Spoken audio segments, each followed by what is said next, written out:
and enter. You should see an output like this. This is expected.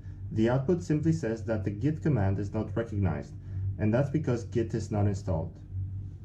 To download the software, point your browser to git4windows.org and download the latest version.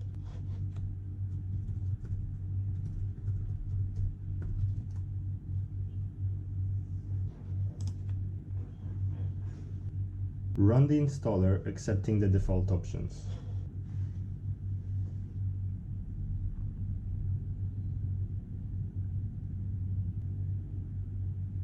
To verify, open a new command prompt and type git and enter.